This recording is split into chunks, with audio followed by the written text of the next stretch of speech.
اعوذ باللہ من الشیطان الرجیم بسم اللہ الرحمن الرحیم صلی اللہ علی حبیبہ محمد وآلہ وصحبہ وسلم۔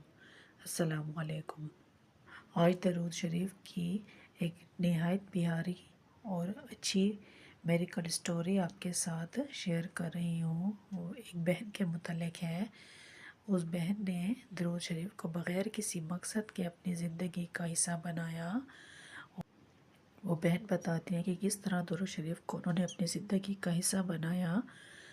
وہ بہن بتاتی ہیں کہ لگن کے ساتھ، محبت کے ساتھ، توجہ کے ساتھ میں درود شریف کو پڑھتی تھی کہ ایک دن اچانک ہی میرے ذہن میں خیال آیا کہ میں کیوں نہ اللہ تعالیٰ کا کوئی کلام، کوئی ورد سارا دن کرتی رہوں تاکہ مجھے سکون ملے۔ تو اس بہن نے کہا کہ میں نے درود شریف کو کثرت کے ساتھ پڑھتی تھی، پہلے تھوڑا تھوڑا پڑھتی تھی، پھر اس طرح جب میری عادت بنتی گئی تو میں کثرت کے ساتھ درود شریف کو پڑھتی تھی۔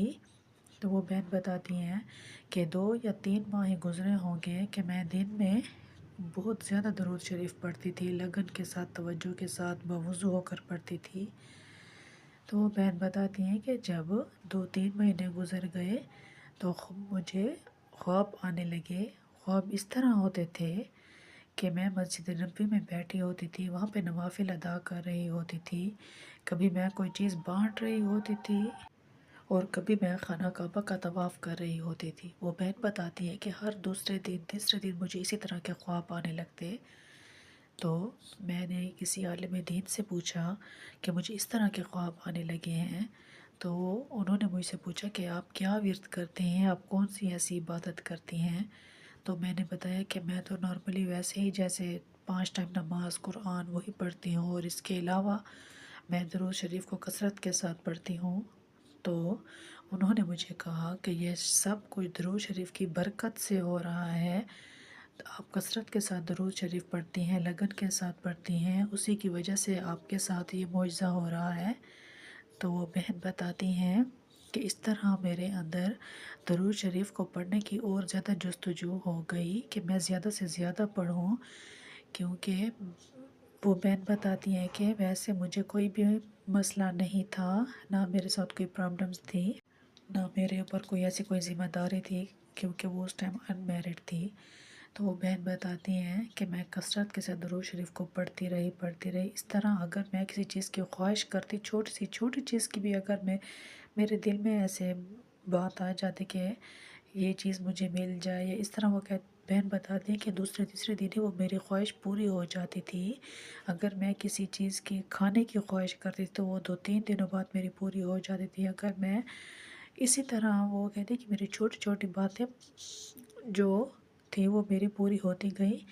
تو وہ بہن بتاتی ہیں کہ میرے دل میں عمرہ کرنے کی خواہش جاگی کہ کاش میں عمرہ کرتی، میں خواب میں تو دیکھتی ہوں کہ میں وہاں بیٹھی ہوں، کہ کاش میں وہاں عمرے کے لیے جاتی۔ تو وہ بہن بتاتی ہیں کہ اسی طرح 1 ماہ کے اندر مجھے پتہ ہی نہیں چلا، اور میرے ابو نے عمرہ پہ جانے کے لیے پروگرام بنایا۔ میں، میری امی اور ابو اکٹھے عمرہ کے لیے گئے اور تقریباً 1 ماہ تک کا عمرے کا ہمارا قیام تھا۔ تو وہ بہن بتاتی ہیں کہ اس درود شریف کی برکت سے اللہ تعالیٰ نے میری تمام خواہشات پوری کر دی۔ اور وہ بہن بتاتی ہیں کہ جو دوسرا معجزہ میرے ساتھ ہوا وہ یہ تھا کہ اللہ تعالیٰ نے مجھے ہر قسم کے نقصان سے بچایا ہوا تھا، یعنی کہ جو نقصان مجھے ملنے لگتا اس طرح مجھ سے دور ہو جاتا کہ میں خود حیران رہ جاتی تھی۔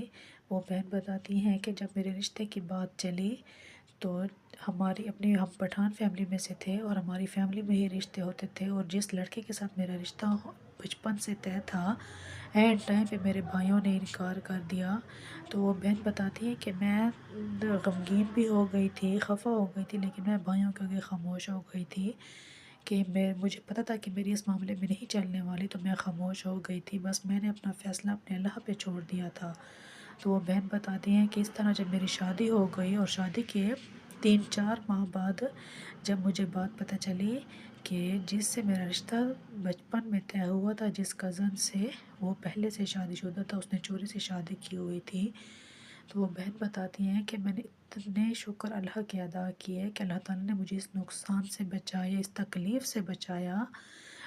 وقتی طور پر میرے اوپر آزمائش آئی تھی، لیکن اللہ تعالیٰ نے میری اس میں مدد کی، اللہ تعالیٰ نے میری مشکلات آسان کر دی۔ وقتی طور پر میرے اوپر جو آزمائش آئی تھی، لیکن بس میں برداشت کر گئی تھی، خاموش ہو گئی تھی کہ جو میرے بھائیوں کی، جو میرے پیرنٹس کی مرضی ہوگی میں اس کے خلاف نہیں جاؤں گی۔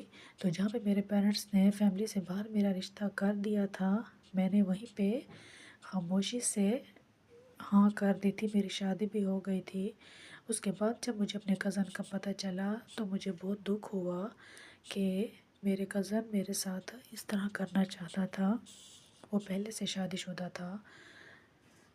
تو اللہ تعالیٰ کہ ہر کام میں مصلحت ہوتی ہے۔ درود شریف کا ہر صیغہ ہی خوبصورت ہے، ہر صیغہ اپنی مثال آپ ہے۔ آپ درود شریف کو لگن کے ساتھ، توجہ کے ساتھ، بوضو ہو ایک جگہ پر بیٹھ کر پڑھیں۔ اگر زیادہ نہیں پڑھ سکتے تو کم سے کم 313 مرتبہ درود شریف کو پڑھیں۔ اگر 313 مرتبہ بھی نہیں پڑھ سکتے تو 100 مرتبہ درود شریف کو لازمی روزانہ پڑھیں۔ درود شریف پڑھنے سے آپ کی تمام جائز حاجات، خواہشات پوری ہوں گی، تمام مشکلات حل ہوں گی۔ جس قسم کے بھی مسائل ہوں گے، چاہے وہ رزق کے ہوں، اولاد کے ہوں، بیماری کے ہوں، جائیداد کے ہوں، کاروبار کے ہوں، جو بھی مسئلے ہوں گے اللہ تعالیٰ کے تمام مسائل حل کر دے گا۔ درود شریف کو کثرت کے ساتھ پڑھیں، نماز کی پابندی کریں، آپ کی دنیا بھی سنور جائے گی، آپ کی آخرت بھی سنور جائے گی، آپ کے صغیر و کبیرہ گناہوں کی بخشش بھی ہوگی۔ درود شریف کو اور استغفار کو اپنی زندگی کا حصہ بنا لیں، کثرت کے ساتھ پڑھیں، اللہ تعالیٰ کی تمام مشکلات حل کر دے گا انشاءاللہ۔ صلی اللہ علیہ حبیبہ محمد وآلہ وصحبہ وسلم۔